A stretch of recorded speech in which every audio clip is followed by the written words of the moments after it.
She came in walking on a walker. Dozens of the extended family members are just like, oh my God, what is going on? And people are in tears, and they see her, they'd seen her in nothing but wheelchair bound for 25 years. And then they see her walking in like this, just this amazing moment. This next interview is with Garrett Salpeter, and we are going to be talking about NeuFit, a revolutionary approach to healing and performance.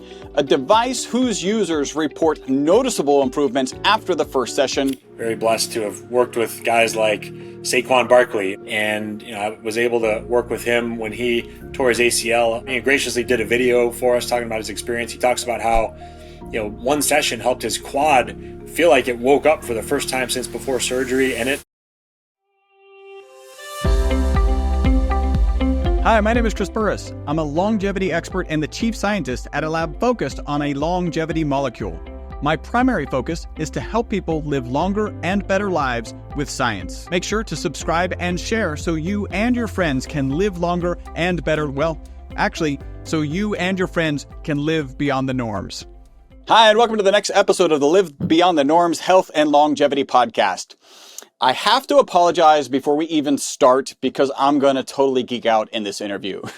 This next interview is with Garrett Salpeter, and we are going to be talking about NeuFit, a revolutionary approach to healing and performance. A device whose users report noticeable improvements after the first session. To be more specific, 90% of users report noticeable improvements after just the first session. A little bit about Garrett. Garrett is one of the inventors and patent holders of the technology behind NeuFit, which uses direct current to foster tissue healing and neuromuscular re-education. If this sounds a little crazy, I gotta let you know, I've tried it and I could not be more excited about this interview today. Garrett is also the author of an Amazon best-selling book, The NeuFit Method: Unleash the Power of the Nervous System for Faster Healing and Optimal Performance. He is also the host of the podcast, The NeuFit Undercurrent Podcast. Garrett, thank you for joining us today. Thank you, Chris. It's an honor to be here. All right, so before we jump into your area of expertise, which I'm really excited about, I want to go further back. I want to go much further back. What was it like growing up little Garrett? Where did you grow up? What were your parents like? If there was some event or someone you could pinpoint as the reason you would ultimately become an inventor, expert on health and wellness, an author, a podcaster, what or who would that be? That's a good question. I grew up in the Chicagoland area, and I was really into ice hockey. I just figured out, I started playing when I was 9 years old and fell in love with it. And I really, as I got into junior high and high school, identified so strongly as a hockey player.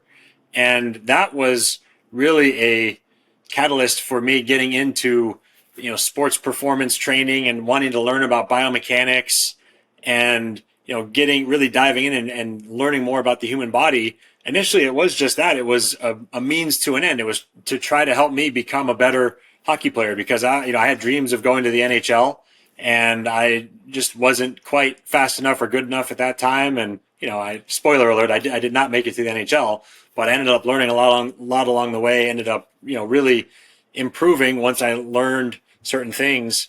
And I ended up as a side effect of that, I ended up developing a real passion for physiology and the human body.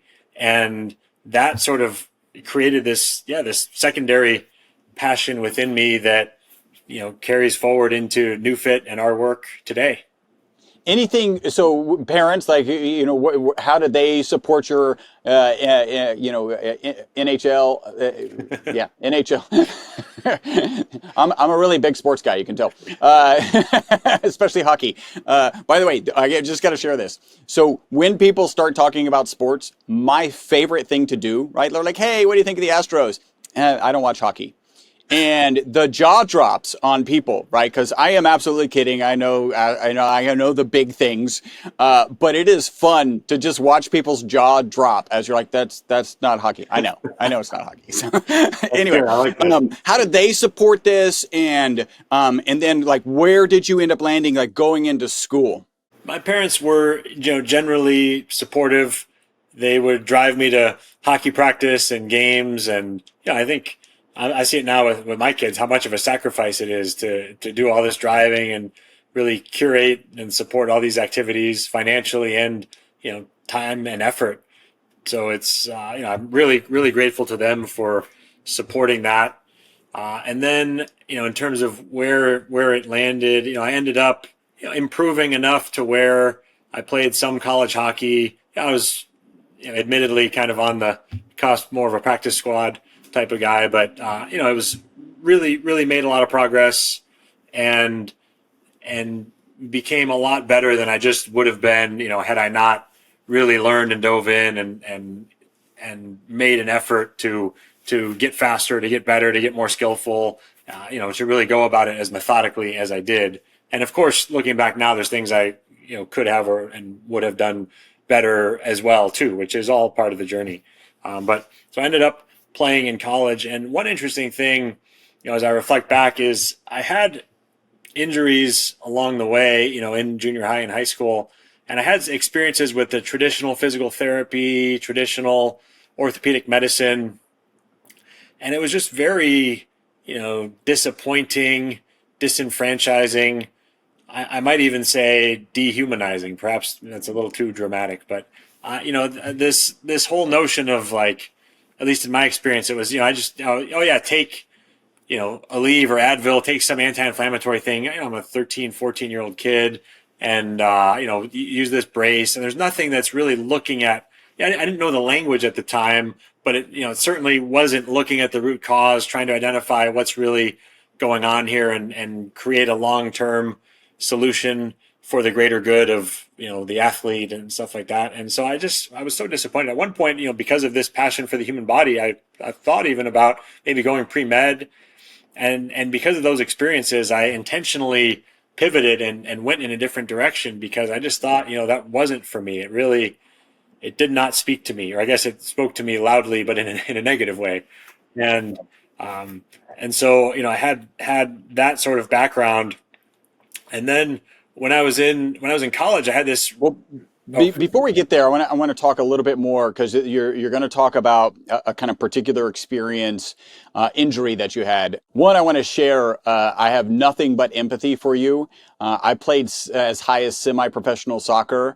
And I am also very slow. I don't know, I am very slow. You mentioned slow. I am actually very slow. So there was just no way I was getting beyond being on a field where some players got paid. Now, so you studied physics as your undergraduate degree, and then went on to get your master's in engineering. My degree, undergraduate, is in mechanical engineering. Physics is kind of this thing where you're not sure, right? Physics is maybe I'm going to be a teacher, and then to shift into engineer. Talk about your mindset in that process. I really liked physics because from anything that I had experienced academically, it was the closest to allowing me to feel like I was getting at, first principles, fundamental truth and understanding of how the world works. And that's really what I just have, that sort of mindset, really wanting to understand things from first principles. And so being able to understand, how the trajectory of a hockey puck and what influenced it. I really enjoyed that, understanding things like gravity and early physics, and then electricity and magnetism.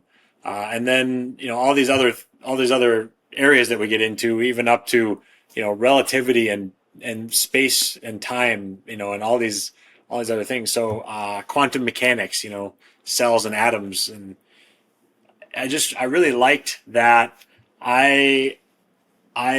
Once I really fell in love with physics in high school. So I was excited my first semester in college to take another physics class. And I was talking to my professor, and in conversation with him, he kind of encouraged me, to consider majoring in physics. And I did. So I kind of decided on that, towards the end of my first semester in college.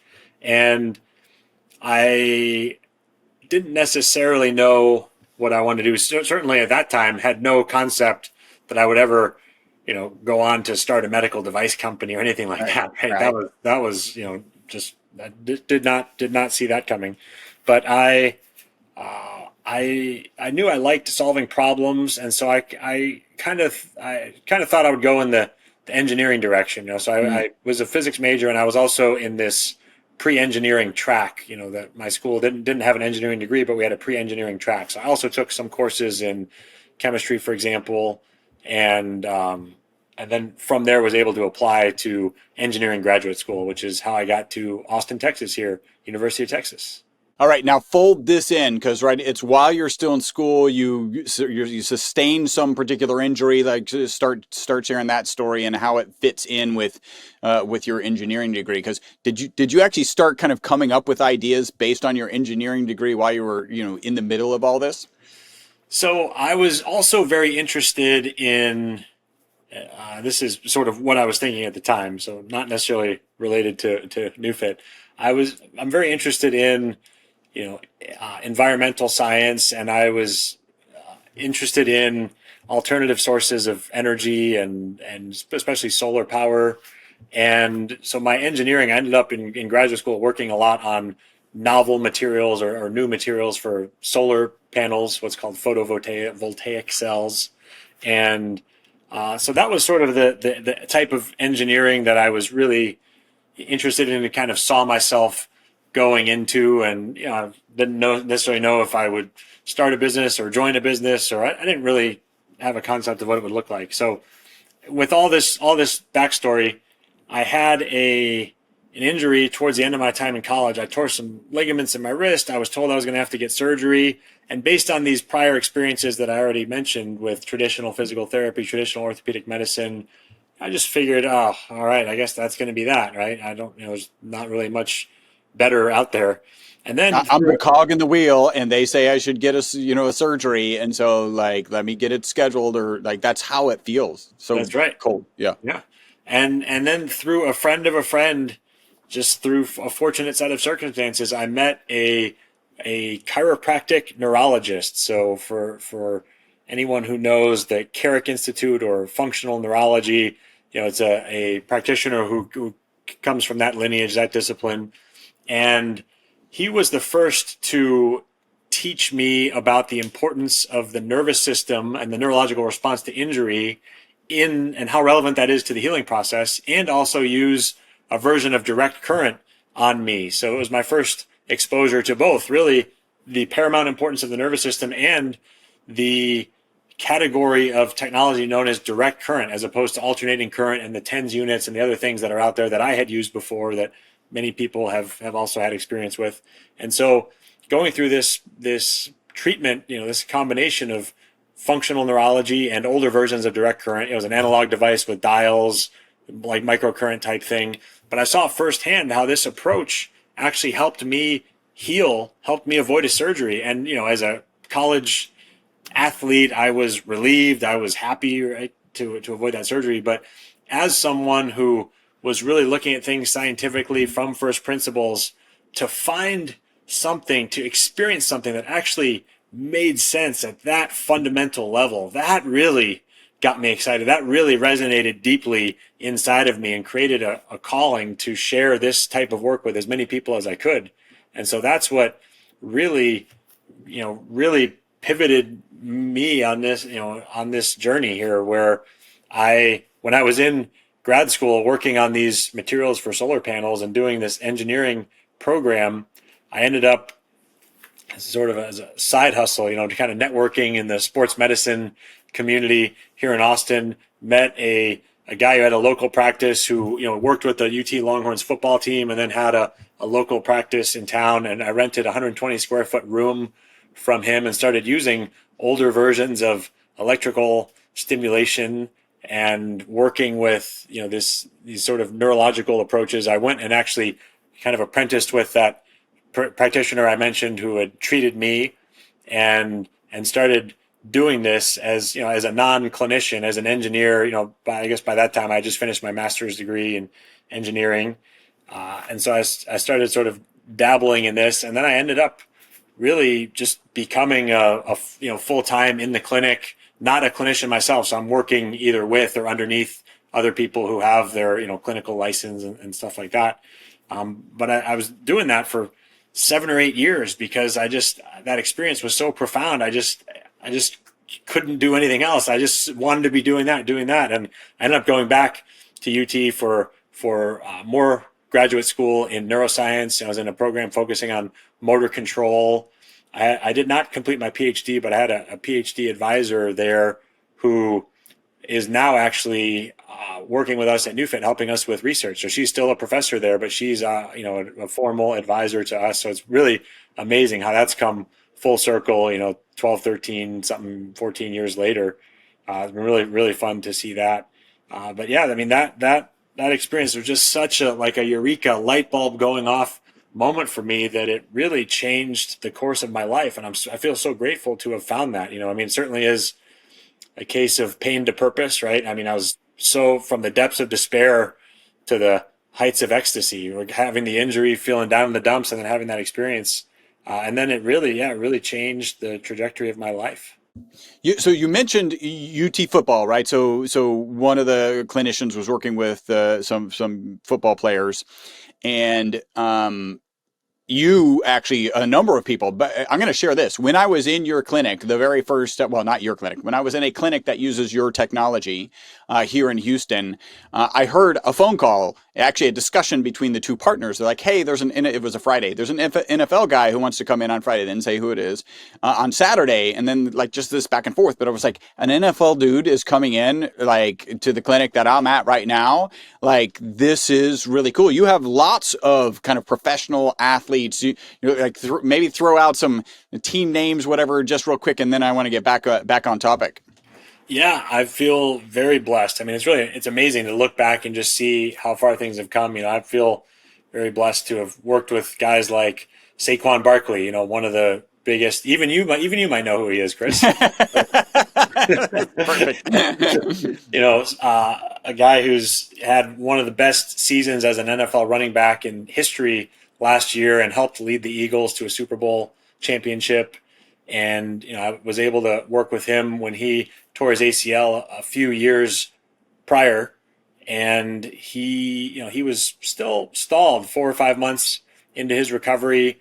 Got referred to us through a mutual friend, and we worked with him. And in one session, he talks about, he graciously did a video for us talking about his experience. He talks about how one session helped his quad feel like it woke up for the first time since before surgery, and it literally changed the trajectory of his recovery. He was stalled on these functional tests, and in the next 6 or 7 weeks, starting working with NeuFit, it just literally just vaulted up to where he was, nearly ready. It really changed the whole experience for him, and so yes, very, very grateful to him for also doing the video and sharing that story and all that. And then there's dozens or hundreds of players that individually work with us or with our network of providers. Like you mentioned, in Houston, there's this facility there, Trina's facility. We'll shout them out. That is great. Great there. Yes, Modus. That's right. And there's many that we work with directly that have their own device, so they can travel with it, or they get traded, they can bring it with them. Then there's 60 or 70 sports teams that have them. So like, last year the World Series was the Dodgers versus the Yankees, and I was like, man, we work with both teams. Who do we cheer for? Well, I cheer for the team that has the most Neubie devices. Our device is called the Neubie. So the Dodgers have more, and they won. So I don't know. It's I don't know. It's telling. So fun. Yeah, people like Mike Tyson, uses it. Karl Anthony Towns.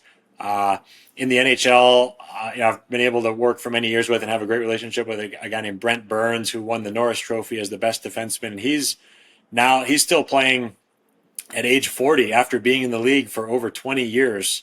Wow. And he talks about how, we have a great video with him where he's talking about how, using the NeuFit method has helped him feel more mobile and kind of more youthful on the ice, and still feel like he can be really effective, at an age when most guys have already, retired. I can tell you just from, and we'll get into more details, but just from my experience, I think I've had 3 sessions, that it's profound, and it's kind of exciting to go through a session and see progress in one session. And again, we'll describe that. Going back to, so you need surgery for cartilage, right? Is that was the main concern? It was ligament tears. So it was the wrist has these 8 small bones and several ligaments connecting them. So it was at least one ligament there, if not more, that I was told would need to be repaired. So after you did this kind of DC current, we'll say kind of primitive version of NeuFit and the Neubie. By the way, the Neubie is the device, NeuFit is the company. Were you like the classic athlete who was like, it's good enough, and you just went back to playing? Or did you bother going back and they kind of said, hey, you don't need surgery anymore?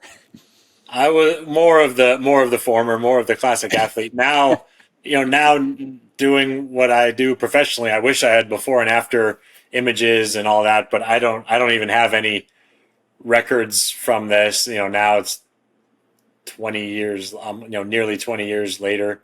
I don't have any records, but I wish I did.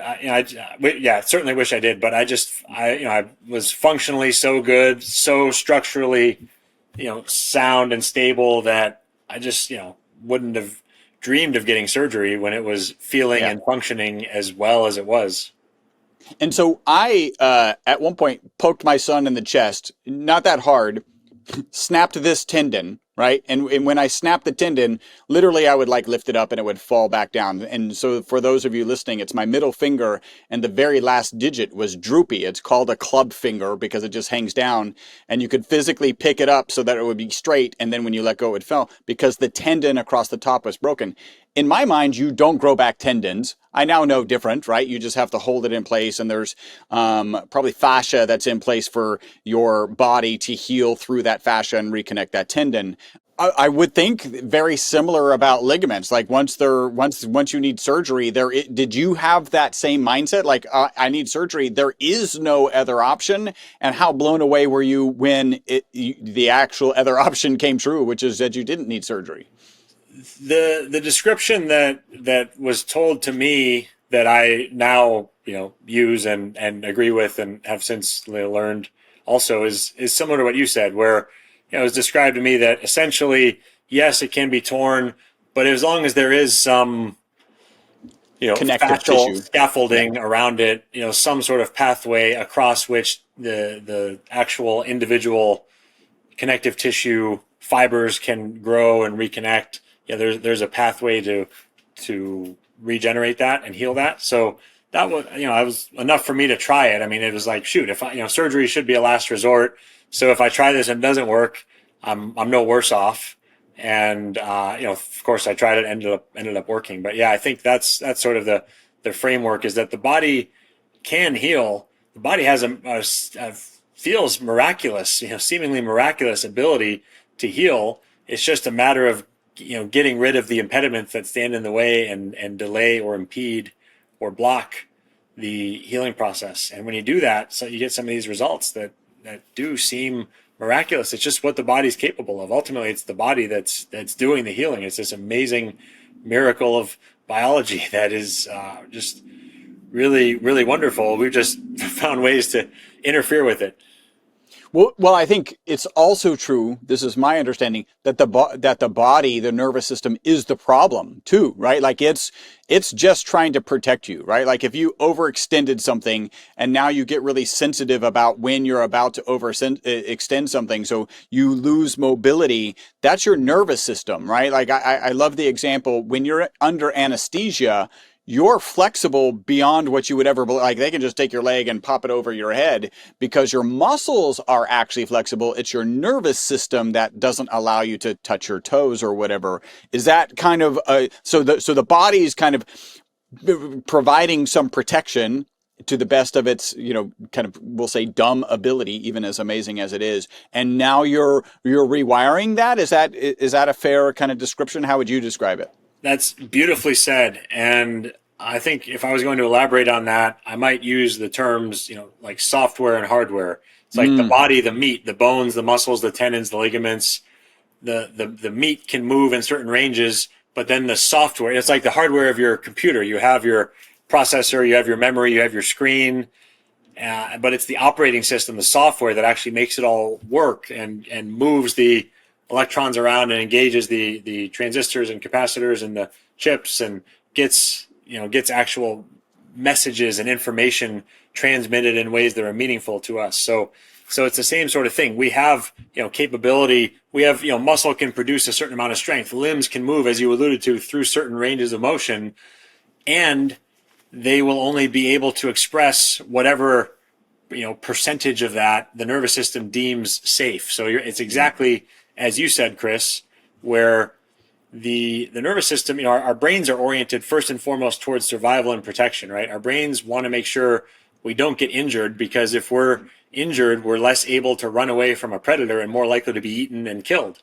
So a big part of what our brains do for us is actually limit us. It acts more like a governor rather than trying to get us to do more, right? Like our brain, it doesn't care as much about, deadlifting a certain amount of weight or throwing a baseball at a certain velocity as much as it does, preventing us from getting injured, again, for survival benefit. So yes, a lot of why we don't have the range of motion or the speed or the coordination or the even cognitive abilities or things that we have is because because of limitations that are imposed neurologically.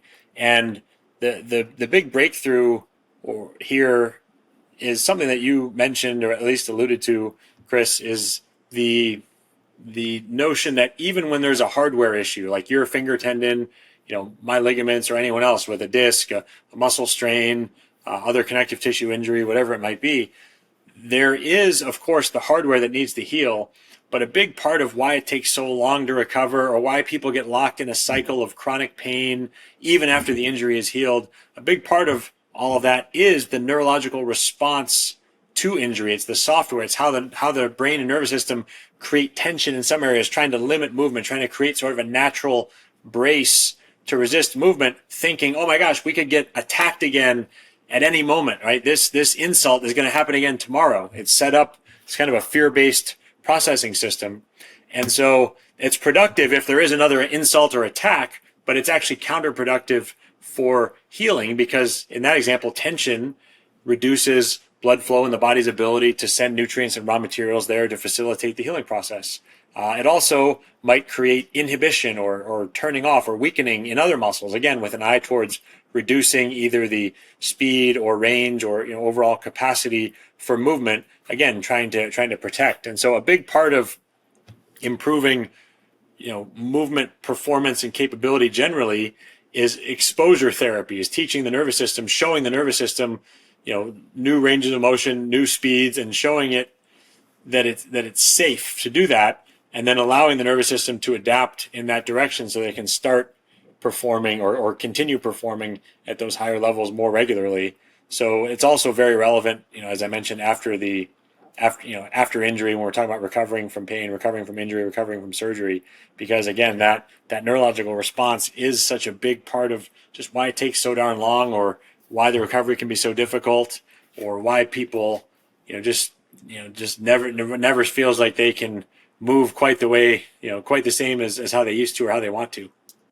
Yeah, I given my experience, and so just to share, I've always had calves that will tighten up on me, always kind of, and even through that, with the help of really deep tissue work, have run 10 half marathons, right? So this is kind of long distance repetitive training.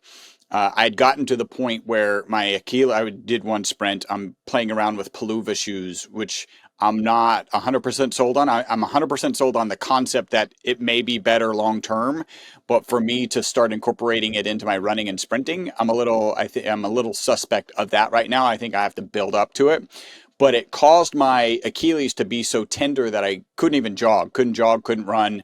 And the experience that I had with the Neubie device was just profound. Like when you're saying the guy's still 40 and still performing, right? I can see that. I've experienced it, and I can see that. And we'll get into more of that because there's a pretty amazing process. I want to talk a little bit. So you're working with these DC devices. People are familiar with TENS units. They're familiar with e-stim units. What's kind of fundamentally different between these? Where do you think TENS units have a role, e-stim has a role versus, kind of DC current? And then we'll talk about challenges that DC current presents. The overall field of electrical muscle stimulation is very crowded. There's a lot out there. You can walk through the mall and there will be someone at a little table saying, hey, come sit down and try this, TENS unit. It'll, relax your traps, take your pain away, right? These are, they're in different types of electrical stimulation are in virtually every physical therapy clinic, chiropractic office, so you listening to this likely have some experience with electrodes on your skin, creating some electric current that causes your muscles to twitch, gets that sort of, zingy, buzzy type of feeling. You likely have some experience with that. And there's a 99+% chance that your experience with that is using a device that has alternating current. And that's because of this really interesting history.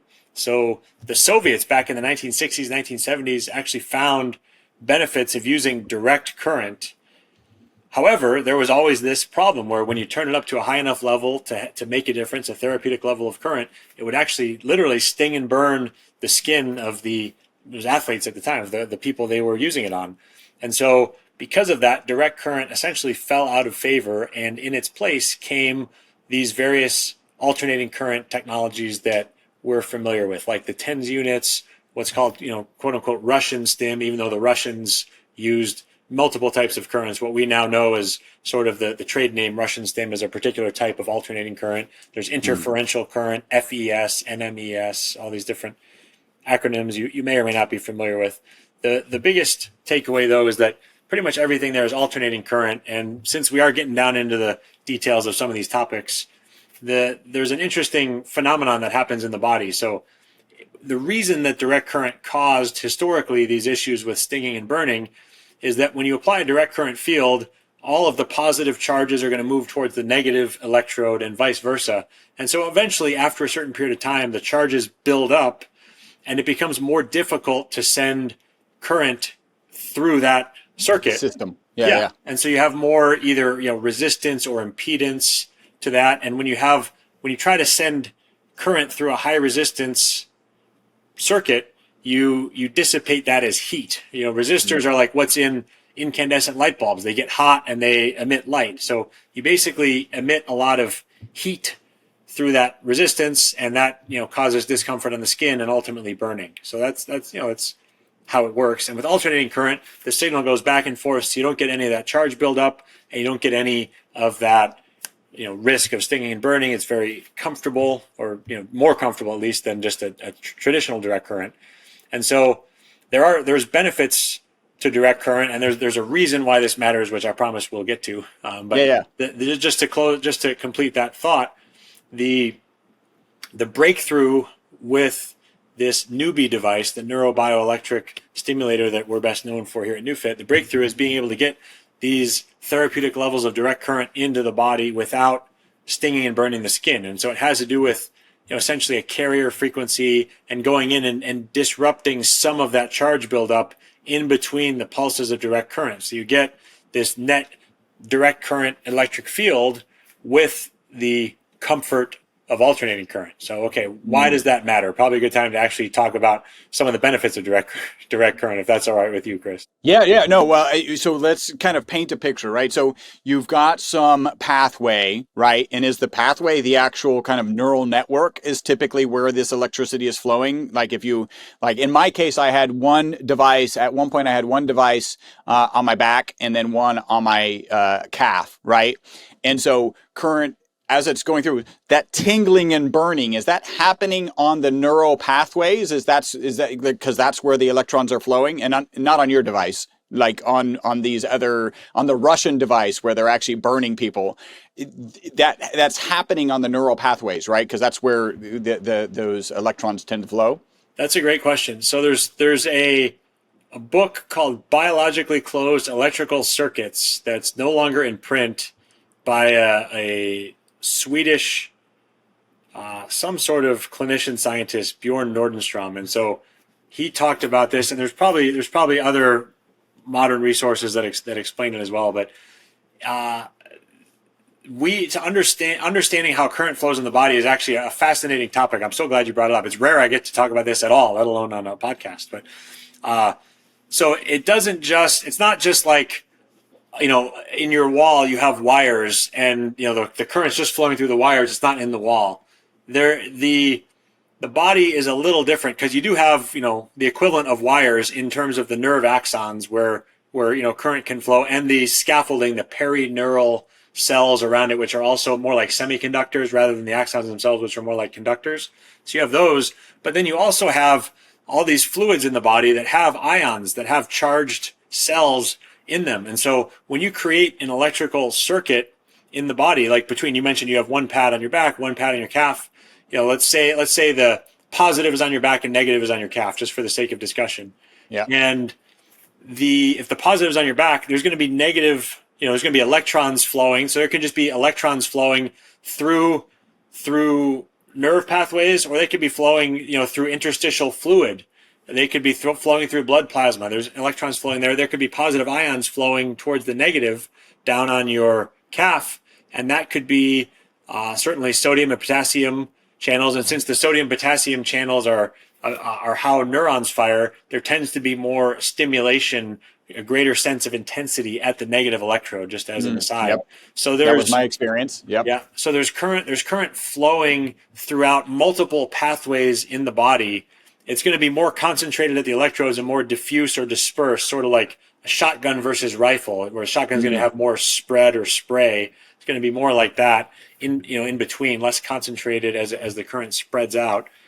So you're basically introducing an electric field, and then the charges are going to move under the influence of that. So an electric field is like a gradient. Like if you have a hill and you put a ball at the top, it's going to roll down under the influence of gravity. And how steep that hill is going to inform how fast the ball rolls. Just like how strong the electric field is, how much voltage there is going to influence how much current there is.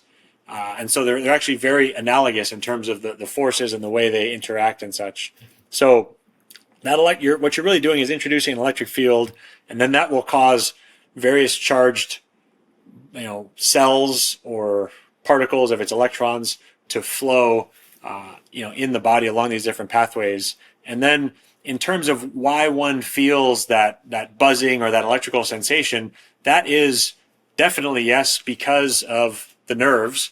And that's because anything that's electrically sensitive, right? Anything that's charged in the path of that electric field is going to be influenced, and you're going to stimulate the same, what's called mechanoreceptors, the same cells. If I rub, if you're listening, you can't see this, but if you're watching, you can see I'm just rubbing with one hand. I'm rubbing the opposite forearm on my body here, and so I feel that there's sensors in my skin for touch sensation, light touch, deep touch, pressure, vibration. There's all these different sensors: temperature, chemical, chemoreceptors, pressure.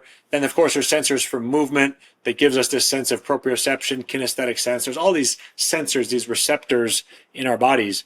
And what they do is when they're stimulated, they create an electrical impulse that then kicks off this domino that sends an action potential or sends an electrical signal up the nerve to the spinal cord and the brain. And then we perceive that consciously. Oh, okay, I feel that signal happening. So what we're doing with the electrical signal is essentially stimulating those same pathways, sort of artificially or externally stimulating that mechanoreceptor as if touch is happening, or as if the muscle is stretching or contracting, and sending that same signal. And so you feel these sensations because you're getting the signal as if the actual receptor is being stimulated by, whatever it's sensitive to, but it's really, you're kicking off the electrical cascade coming from that same area. So it gets interpreted as if that thing's happening, even if it's from an external source, I'll say. So does that make sense?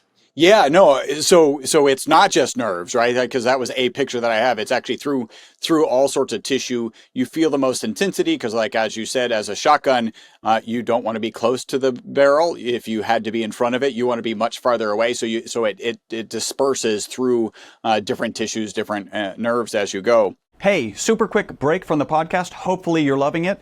This is a way you can support the podcast and take advantage of a great offer. We're offering 50% off of one of our MCT bottles. MCT is an amazing oil. Add the ESS60 molecule to it. It's even more amazing. All you got to do is leave a review on iTunes. Send us a notification that you've left that review. We'll get you a coupon code. That'll get you 50% off of our MCT oil and free shipping. Back to the podcast. I know I don't know if the specific phrase dry needling is exactly what I'm about to describe, but I think it is, where they'll actually stick, so they'll do an e-stim or a TENS type of treatment where they're actually sticking electrodes into your muscles, right? So there's a difference between surface area and intermuscular. Did you ever play around with using this DC current in that context?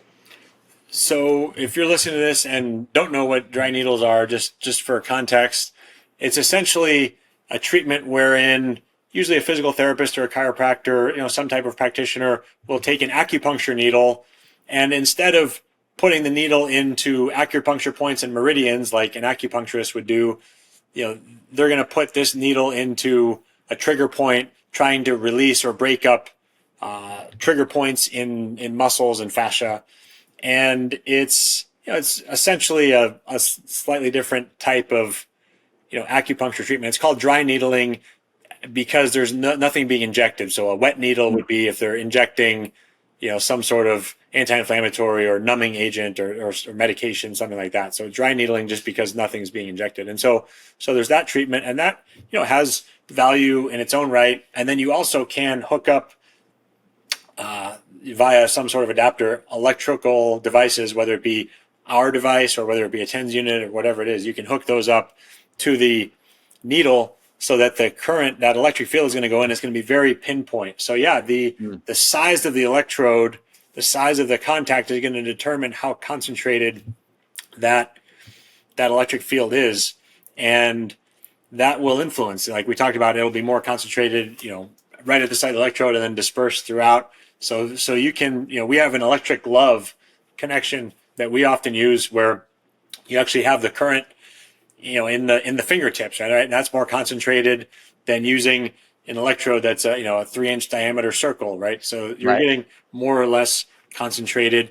And with that, the effects are going to be similar. It's just a matter of, if it's really concentrated, it would feel more intense at a certain level. Whereas if it's on a larger electrode, you might have to turn it up higher to feel a similar intensity because it's going to be more dispersed over a greater surface area.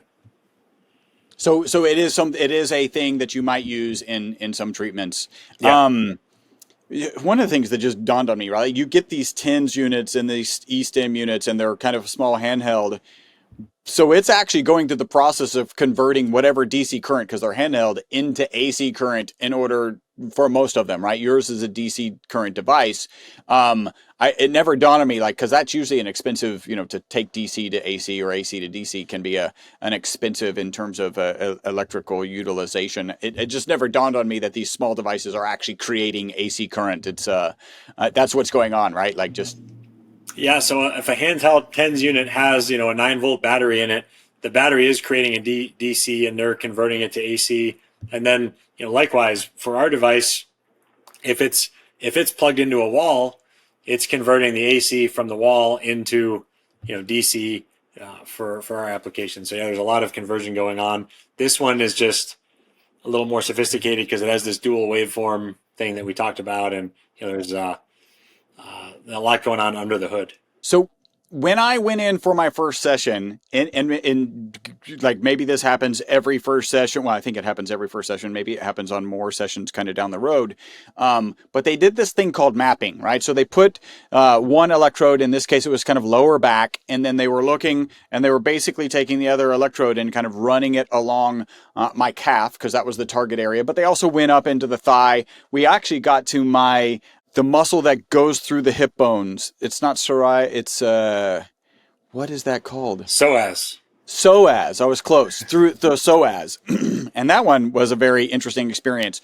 And we'll talk about that here in a second. But talk about what's going on with this mapping process, where they're, again, one electrode is fixed to you, and they're moving the other electrode across your body. They're looking at, I think they set one location at a kind of pain threshold of 5, which is, mildly irritating or whatever. And then they're looking for anything that takes it up a notch and correct anything that I said that was wrong. That's a great description. And yeah, there literally is dragging an electrode over the body. And what we're trying to do is piggybacking on some of these themes from earlier in the conversation. is work to get to the root cause of why you're feeling pain in your, Achilles there, Chris, or why someone else might have chronic low back pain, or why someone else, can't lift their shoulder overhead without pain, why they have this rotator cuff issue, whatever it might be. So what we're doing is we're working from this perspective of, okay, if everything is, our goal is to get back to this baseline of everything just working well as it should, right?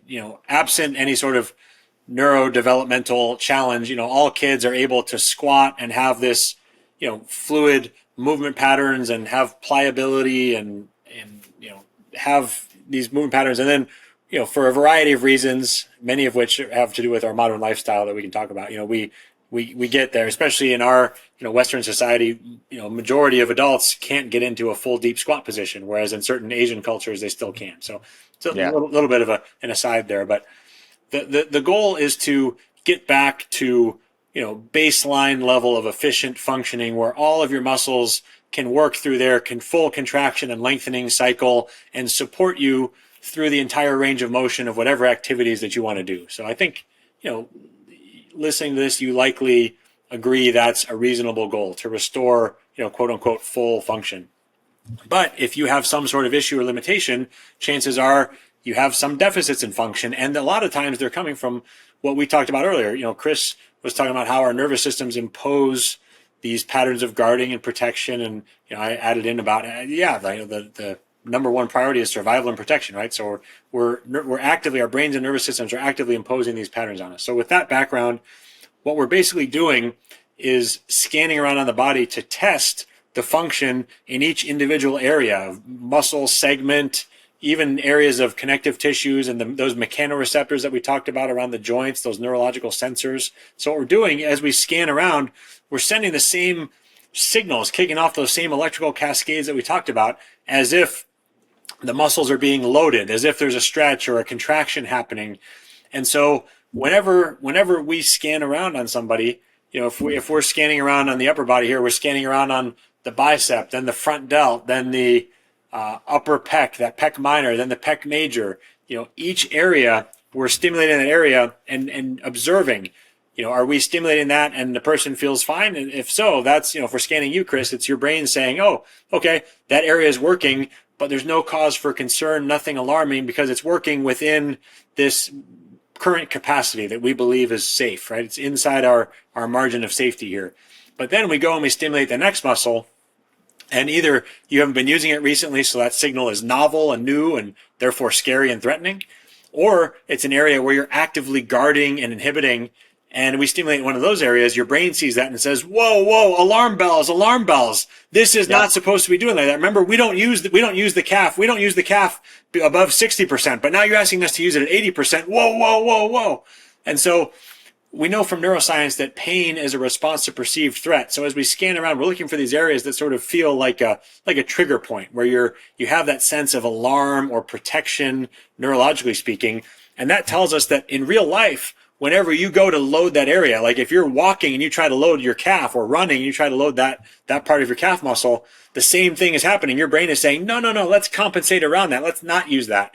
And so we basically want to find that and then go right through that, or right for that compensation, and give your brain and nervous system a chance to, through exposure therapy, to learn to activate and engage and use or disinhibit, right? To take off the governor, take your foot off the brake pedal, to disinhibit that area and allow it to start functioning again.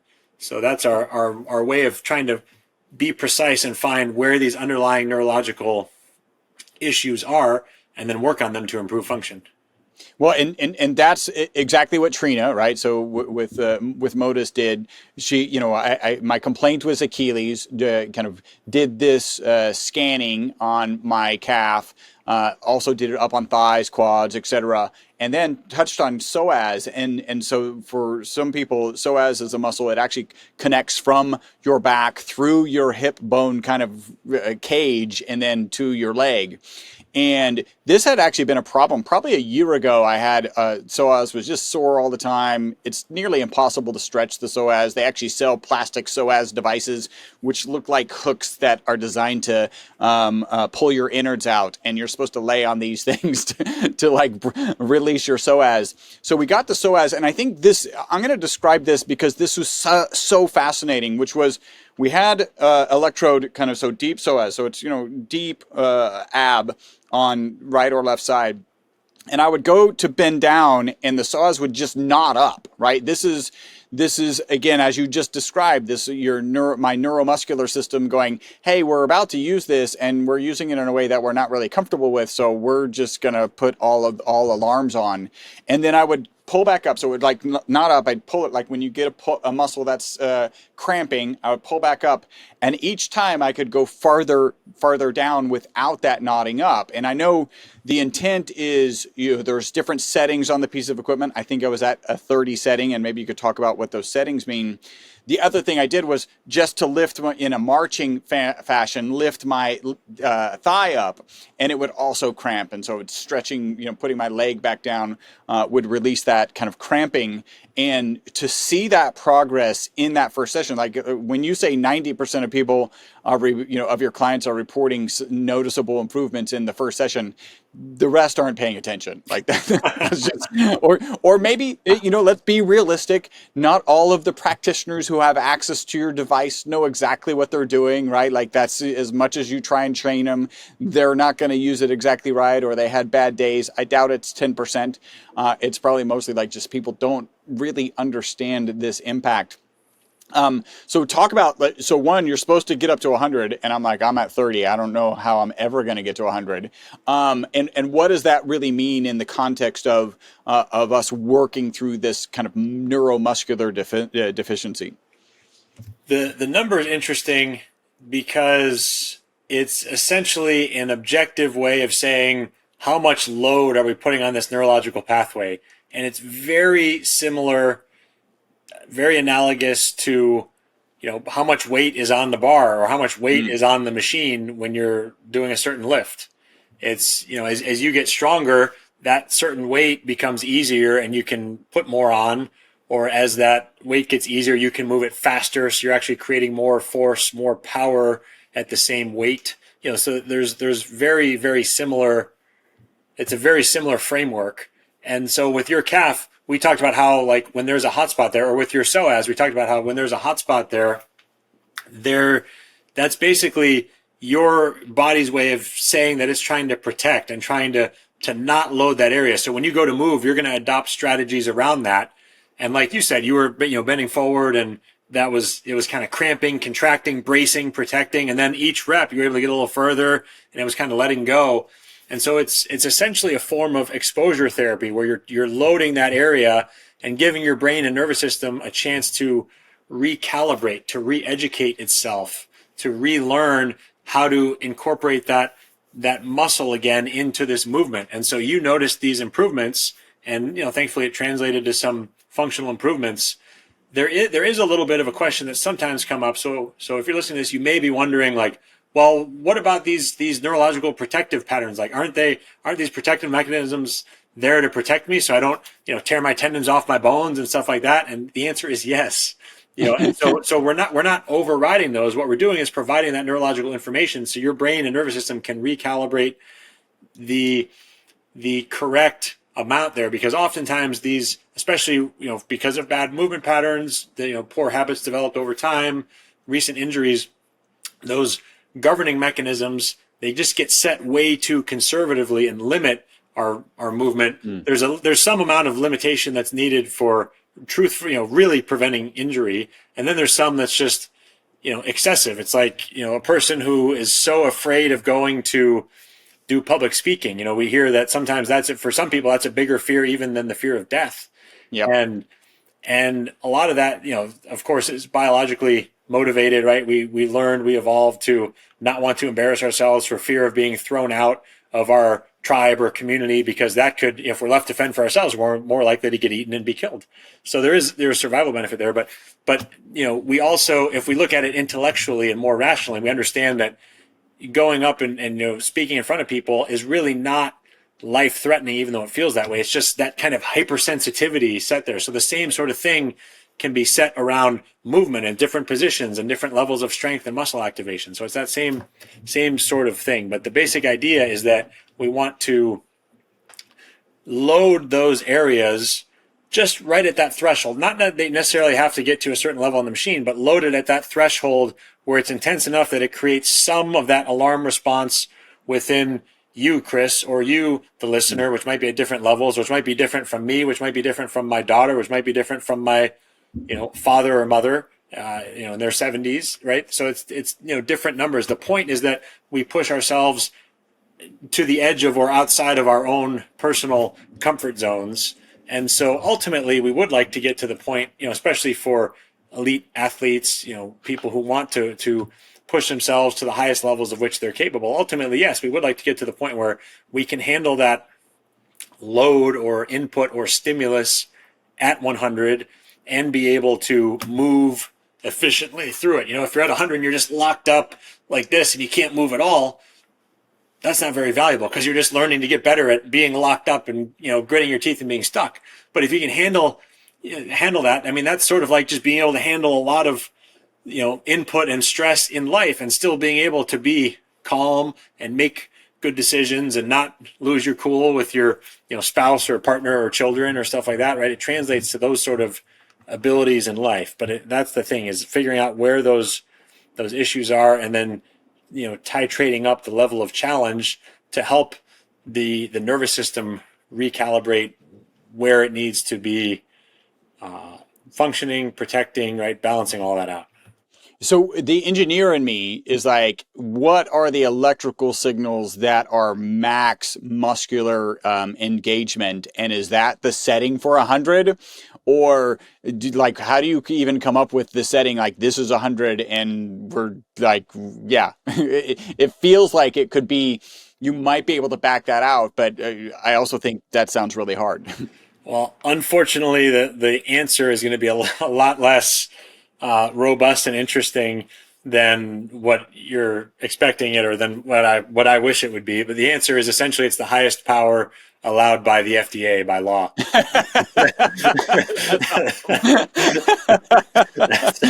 Well, that's good. And do you know their logic on that number? Like, I'm assuming they have some logic, or maybe they don't. That's a good question. It's generally in the realms of what's considered safe, but I think it's set. I don't know if I'll say too conservatively, but it's set at a level at which I know myself and many people, based on how we can handle the output at 100, I think could go higher, not by much. It's still pretty intense, but there's probably some room. So that's a good question. I don't know. Maybe ChatGPT will know, or maybe I don't know. I'll ask. I can ask our regulatory guy too how they establish that. I'm all right. sure So I've got kind of one question, two parts. So one is facilities in Houston that have your device. One is called Beast Mode Fitness. I think we can have a picture of what they do. Modus Physical Therapy and Wellness, and another one is called Wonder Pet. So do people use NeuFit for pets? That's interesting. What does your client tend to look like? And there's one thing, you can actually download the first chapter of your book that talks about a particular case study that'll knock your socks off. So maybe let's keep this tight, but yeah, where do people use it? Who's your kind of typical customer? And share that story that's at the beginning of your book. It's interesting that you bring up the breadth of the types of practitioners there that you saw, in your Houston metro area. And the most common use case is in more of the physical therapy clinic that you're talking about, where you went for your Achilles, pain injury. Yep. And then there's. By the way, I sprinted yesterday, right? So this Nice. is like, and that's probably my third sprint. So there was at least 2, maybe 3 months I didn't sprint, didn't even really jog. I was also doing deep tissue, so I know that eventually would have got me there. I believe that the Neubie device accelerated that, I don't know, like threefold, and probably could be a solution without the deep tissue work. But yeah, so go back to who's kind of the typical client, and pets, like, yeah, and then also like tell that story. So in terms of the breadth of who this can help, I half jokingly but half seriously say, well, it can help anyone with a nervous system, because as we've talked about, the nervous system is so relevant for recovering from injury, recovering from surgery, overcoming or reversing chronic pain. It's also relevant for fitness and athletic performance, because it controls, all the muscular movements of the body. It's relevant for health and long-term healing and longevity. Your area of expertise, Chris, because, as you know, and listeners, you likely know, the autonomic nervous system controls our heart rate and blood pressure and the way we digest and assimilate and absorb food and nutrients and eliminate waste and reproductive function and hormones, and has feedback loops with the immune system to modulate and keep healthy levels of inflammation, right? We don't want none, but we don't want too much. So there's all these, the nervous system is so relevant to all these different areas. And so there's applications in physical therapy, in health, certainly also in, animal rehabilitation. I don't have as much experience there, but I know a few veterinarians who have used it with success. One of whom, you obviously mentioned there. So there's all these different applications. The one caveat is that it is a medical device. So whoever's using it, in a more of a gym setting, they either, if they themselves are not a credentialed person like a physical therapist or, licensed athletic trainer or chiropractor, they would have a medical supervisor or medical director for themselves or for the facility. Just a small caveat there, but the breadth is really cool. And then even within a physical therapy setting, we have, many clinics that use it to help their patients get out of pain, reach their immediate goals of, returning to sport or returning to certain activities without pain.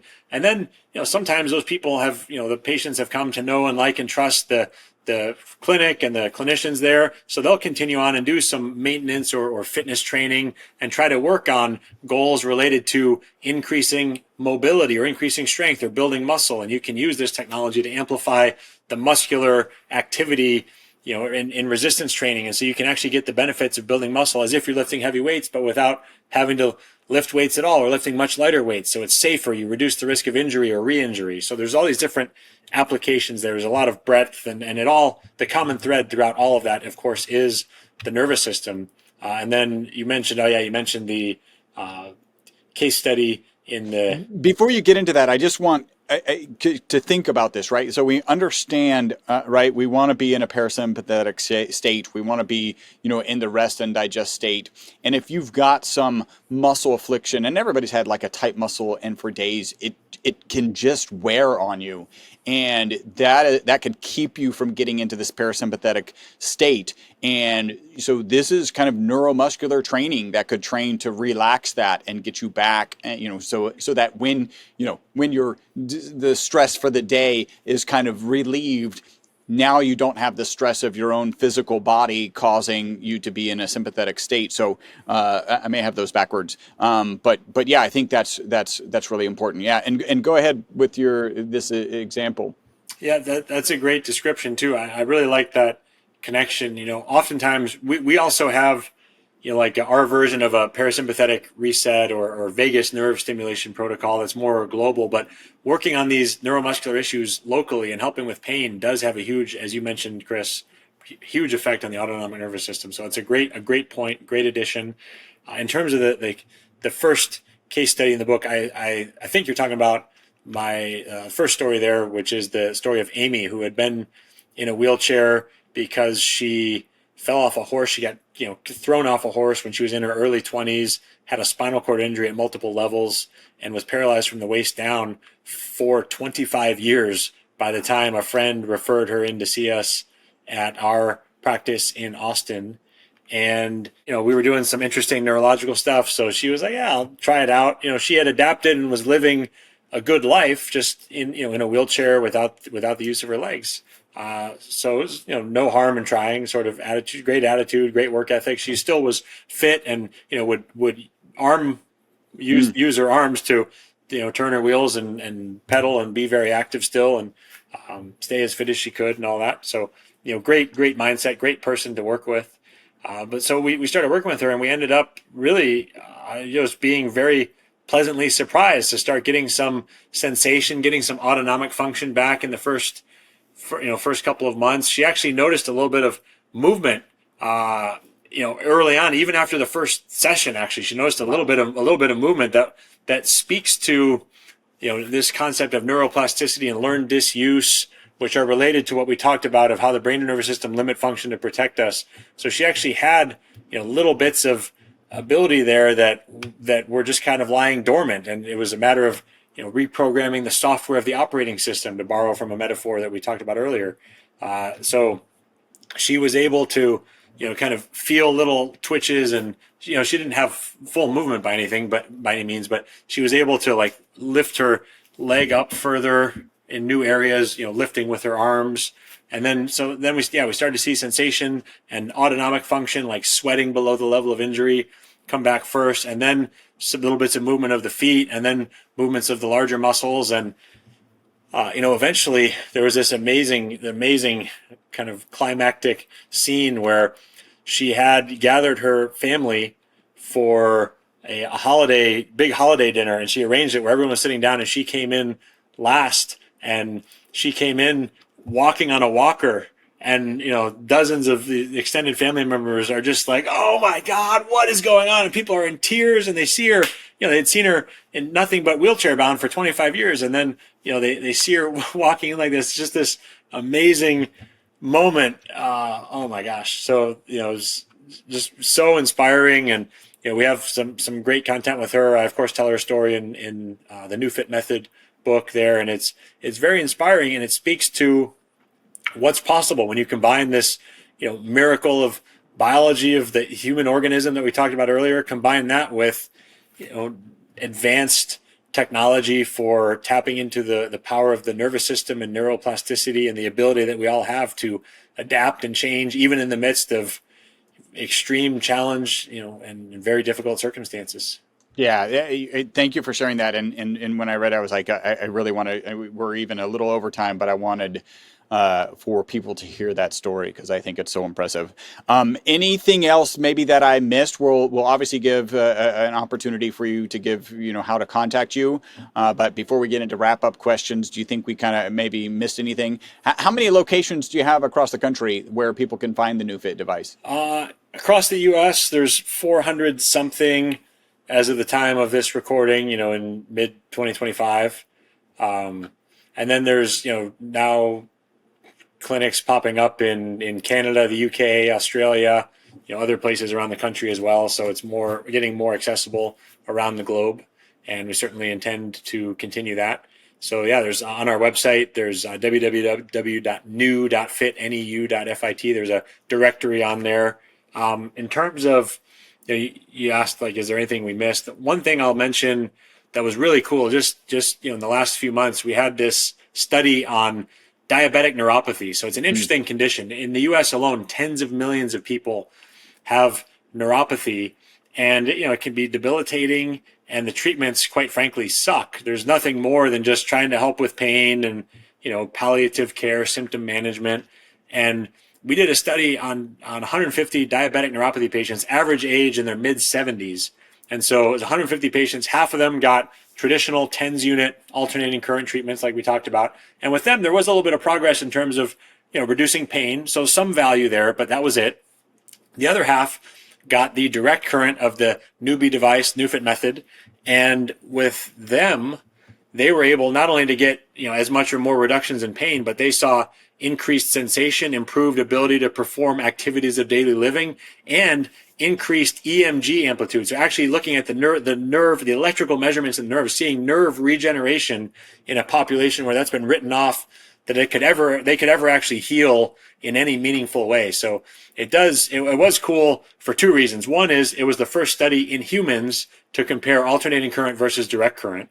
It had been done in animals, but first in humans. And then second, to show improvements like that in, with a diagnosis like this, where that's never, to my knowledge, been seen before anywhere, was really exciting. So just wanted to share that, because it's something that, for people with neuropathy or other neurodegenerative conditions, I think it really, just like Amy's story, is inspiring. I think this is very inspiring and speaks to what's possible. Yeah, that's fantastic. All right, here are our wrap-up questions. Garrett, do you have a target age that you want to live to? Oh my gosh. I like Dave Asprey says 180. He says like, 120 is the current best. He thinks in his lifetime we can do 50% better. At the rate at which AI is accelerating our level of knowledge and medical advancements. I mean, I feel like the answer is gonna revise up, every year by percentages. So I think, I'll say 181 for now. Just I like it. And then, how long do you think humans can live? oh gosh, hundreds. I think. I mean, there's we're self-repairing, regenerating organisms. We should be able, we should be what is it? Amortal, right? You're not immortal because we still can be killed, but wouldn't die from quote unquote natural causes. I mean, I do believe that we're going to get to that point. I like it. What are 2 to 3 protocols, habits, mindsets? Let's call them shortcuts because everybody likes shortcuts to longevity and a long health span that you would share. My two favorite, of course, all the big dominoes. Sleep is important, nutrition is important, but I try to treat movement and light exposure the same way I treat nutrition, where I want to get enough of the right types of nutrients regularly throughout the day. I try to get enough of the right types of movement in during the day, not just 1 hour block and then nothing else the other 23 hours of the day. And same with sunlight. There's infrared and red and ultraviolet, and so I try to get doses of light, at different times of day regularly. So treating both of those in a similar framework as nutrition has been really helpful. Excellent. Are there maybe 1 or 2 things that you think people get absolutely wrong regarding longevity and a long health span? I mean, there's so much conventional wisdom, the conventional wisdom around, and I don't think your audience, Chris, is doing the conventional wisdom of, eating, cereal and regular processed dairy for breakfast and calling that a quote unquote balanced breakfast and stuff like that. I mean, I think, a lot of the conventional wisdom is just, so toxic and so bad for us. I like that. Yeah, conventional diet, right? Yeah. Because it's not just the people in this audience. It's like the global population, or at least the U.S. population, believing that the SAD diet's okay. The standard American diet is okay. If I could revise that, I would say, well, what was the question was 1 to 2 things that people get wrong. I would say, trusting that things on the shelves are safe for us. I like it. Excellent. And Garrett, how can people contact you? Best way is probably through our website, www.new.fit. We're also active on Instagram, NeuFit RFP for rehab, fitness, and performance. And then my personal page is Garrett.Salpeter. Same on Instagram and Facebook. Would love to interact with you there. Okay, excellent. And what in the near future are you excited about? Oh my gosh, excited about certainly the accelerated rate of learning with AI in multiple fields, including ours. And I also, one of the biggest inspirations for me in my work is a book called The Body Electric, where Dr. Robert Becker talks about the electric fields inside of salamanders that allow them to be the most complex organism that can generate entire limbs, entire segments of their bodies. I'm really excited to see the ways in which we can apply electric fields to enhance regenerative capabilities of humans. Wow. Do you have any plans for like a home unit that people could have access to? That could regenerate entire limbs, or just like generally? And thank you for joining us, Garrett, our next trillionaire. Of the kind of NeuFit Neubie device specifically, do you have any plans for people to be able to? You might have to dial down the FDA number some, but any plans for that? So we are doing everything we can to continue to lead this field of direct current, including innovating on the product side. So we definitely intend to come out with different iterations in the years ahead. So yes, please stay tuned. Garrett, thank you so much for joining us today. Thank you, Chris, and thank you, all of you who are living beyond the norms. I hope you enjoyed this episode of the Live Beyond the Norms podcast. Make sure to subscribe and follow. Also, make sure not to be that guy, the guy sharing this podcast with people who are not interested in living beyond the norms. If you would like to learn more about the ESS60 molecule, the molecule responsible for the single longest longevity experimental result on mammals in history, a full 90% extension of life, visit myvitalc.com. That's myvitalc as in carbon.com.